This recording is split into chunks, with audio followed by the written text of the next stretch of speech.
Seorang mantan anggota Angkatan Laut di Amerika Serikat melakukan serangan massal ke sebuah kampus.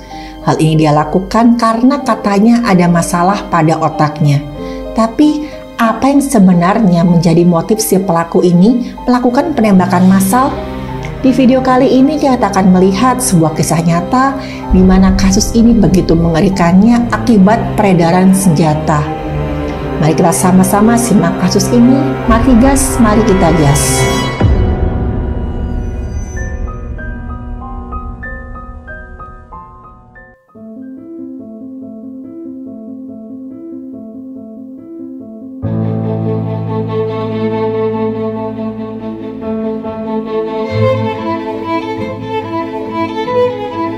Halo, saya Dr. Stefani.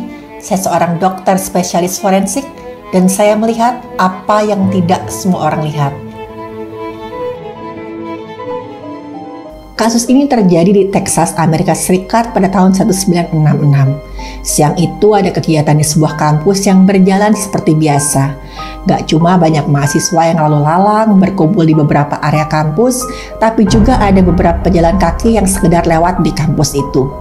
Tapi sayangnya ketenangan dan kedamaian suasana hari itu tidak bertahan lama. Sekitar jam 11.30 waktu setempat, tiba-tiba aja ada seseorang laki-laki asing yang masuk ke sebuah bangunan yang memang merupakan ikon dari kampus tersebut.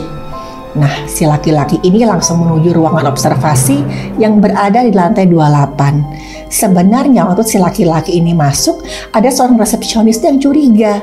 Resepsionisnya biasa berjaga di depan ruang observasi. Dia ngeliat kok orang ini aneh ya, karena si laki-laki ini dia berpakaian sebagai seorang pekerja bangunan. Dan resepsionis ini bertambah curiga karena si laki-laki misterius ini tuh kayak bawa banyak sekali barang. Dan si resepsionis itu gak ingat, kayaknya kemarin itu gak ada pesan dari Dewan Kampus deh soal perbaikan di area ini.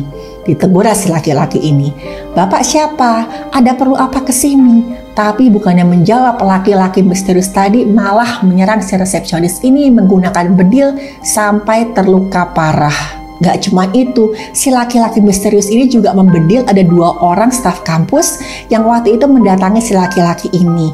Dan 2 orang petugas kampus itu langsung kehilangan nyawa di tempat. Dan setelah bebas di ruang observasi itu, si laki-laki menutup pintu dan kemudian memasang barikade. Kelihatan di sini kok si laki-laki misterius ini tuh kayak terlatih sekali. Dari Tenggarai, si laki-laki ini memang mantan anggota Angkatan Laut Amerika Serikat. Dan setelah dia masang barikade di pintu, barulah si pelaku ini, si laki-laki yang gak tahu siapa ini, langsung melancarkan aksinya. Dari balkon ruangan tersebut, si laki-laki ini menghujani area kampus dengan peluru dari bedil yang ada di tangannya. Dan bedilnya itu adalah bedil penembak jitu. Dan setelah itu, suasana kampus yang tadinya tenang berubah keos. Orang-orang berlarian dengan panik mencoba mencari perlindungan. Di tengah-tengah kepanikan itu, korban terus berjatuhan. Karena si laki-laki ini terus melancarkan aksinya menyerang dengan bedil secara membabi buta. Dan salah satu korban yang paling mengalami nasib tragis adalah seorang mahasiswi yang sedang hamil. Si pelaku ini dengan sangat tidak berperi kemanusiaannya, dia bedil perut si mahasiswi ini dan menyebabkan si mahasiswi ini dan bayi di kandungannya tewas saat itu juga. Dan setelah itu, si pelaku ini terus menghujani area sekitar kampus dengan berondongan bedilnya. Dia terus melancarkan aksi dengan sangat babi buta, gak ngeliat siapa lawan, siapa kawan, dan para korban pun terus berjatuhan. Karena saat itu di area kampus, mereka sama sekali gak menyangka akan ada kondisi seperti itu. Mereka gak tahu apa yang harus dilakukan, mereka semua panik. Dan gara-gara itulah semakin banyak korban yang berjatuhan. Ada yang meninggal dunia, ada juga yang terluka fatal. Nah, sampai sekitar 30 menit barulah pihak yang berwajib datang ke lokasi untuk kemudian melakukan pengamanan. Kok lama sekali ya, sampai 30 menit? Karena pada tahun tersebut memang belum ada sistem tanggap darurat di negara bagian Texas. Pihak yang berwajib berusaha keras membekuk pelaku. Saat itu nggak mudah karena si pelaku ini memang sangat terlatih. Dan bahkan salah satu dari pihak yang berwajib ini juga menjadi korban bedil si pelaku ini. Dan setelah usaha dari pihak yang berwajib selama 1 jam dan dibantu juga warga sekitar, akhirnya mereka berhasil meringkus pelaku dengan cara menembak si pelaku hingga kehilangan nyawanya di tempat. Dan setelah berjuang tanpa henti selama 1 jam, akhirnya pihak yang berwajib ini bersama warga berhasil melumpuhkan pelaku. Mereka melumpuhkan pelaku dengan cara membedil pelaku sampai pelaku ini tewas di tempat.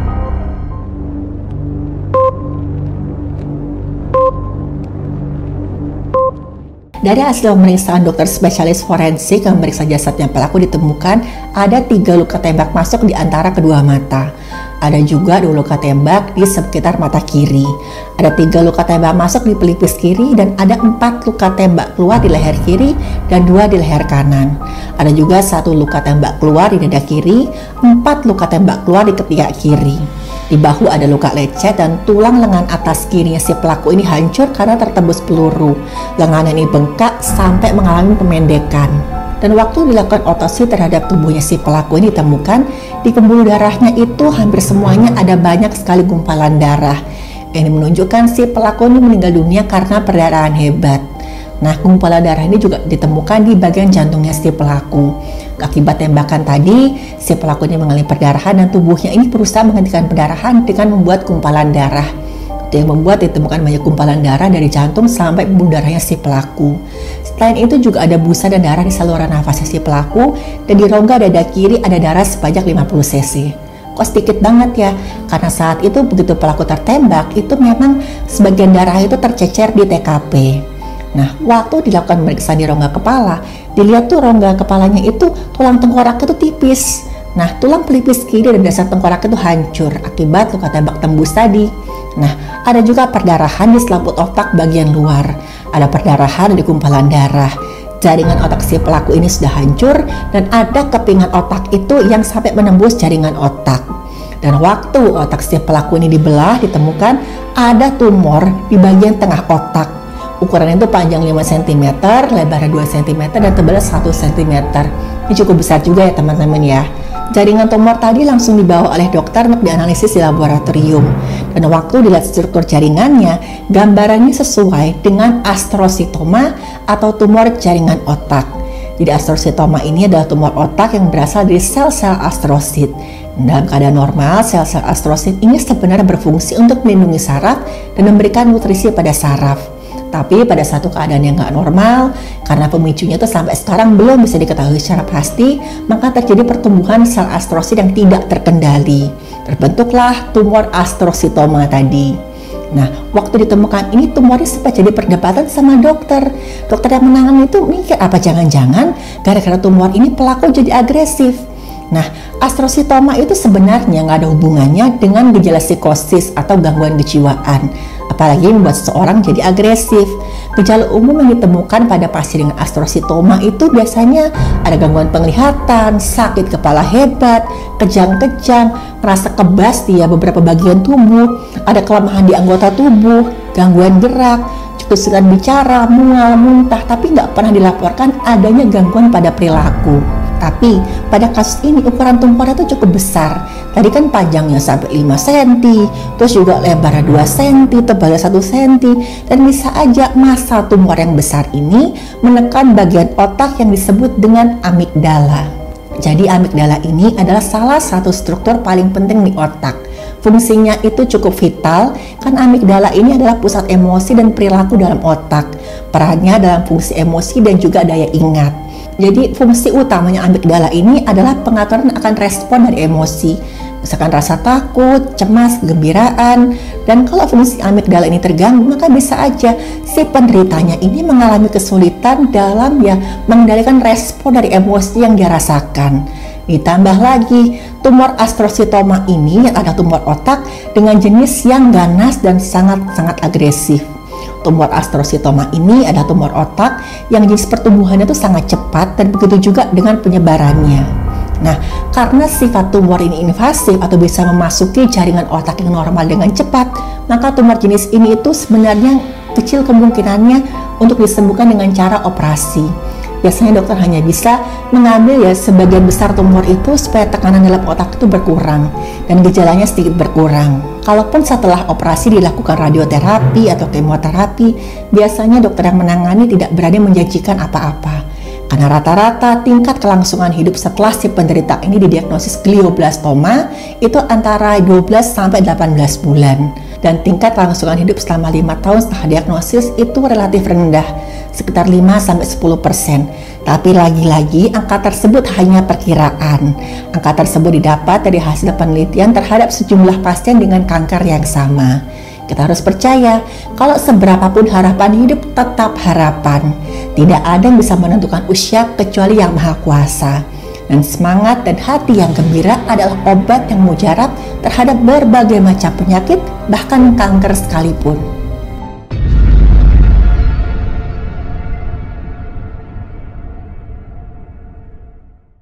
Setelah dilakukan penyelidikan lebih lanjut akan diketahui kalau pelaku ini bernama Charles Joseph Whitman, atau ya kita panggil aja namanya Charles. Charles ini adalah mantan perwira angkatan laut dan gara-gara itu juga dia punya skill penembak jitu yang baik. Makanya tadi gerakannya sangat terlatih, sangat sat-sat. Dan diketahui sebelum si Charles ini melakukan penyerangan massal di kampus tadi, dia sempat melenyapkan nyawa ibu dan juga istrinya.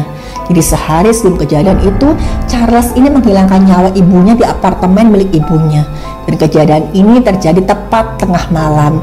Dan 3 jam setelahnya, sekitar pukul 3 pagi, Charles pulang ke rumah dan dia menancapkan sebuah pisau ke tubuh istrinya yang sedang tertidur pulas. Dan kedua orang itu pun langsung tewas di tempat. Dan saat menghilangkan nyawa 2 orang perempuan yang sebenarnya sangat dicintainya itu, Charles sempat menulis sebuah surat yang kemudian ditemukan di rumahnya. Ketika pihak yang berwenang datang ke rumahnya melakukan penyelidikan, mereka mendapatkan surat tersebut. Dan dalam surat itu dengan jelas, Charles menuliskan motifnya melakukan tindakan keji tersebut. Kira-kira isi suratnya seperti ini. Saya tidak ingin dan menghadapi rasa malu yang pasti akan ditimbulkan oleh apa yang saya lakukan. Saya benar-benar tidak menganggap dunia ini layak untuk ditinggali, dan saya siap untuk kehilangan nyawa saya. Saya tidak ingin membiarkannya menderita sendirian di dalamnya. Alasan serupa memprovokasi saya untuk mengambil hidup ibu saya. Anehnya di surat itu juga tertulis, saya tidak begitu memahami diri saya sendiri akhir-akhir ini. Saya seharusnya menjadi seorang pemuda yang berakal sehat dan cerdas. Tapi akhir-akhir ini saya tidak dapat mengingat kapan itu dimulai dengan persis. Saya tuh ngerasa sudah menjadi korban dari banyak pemikiran yang gak biasa, dari pemikiran-pemikiran yang sangat irasional.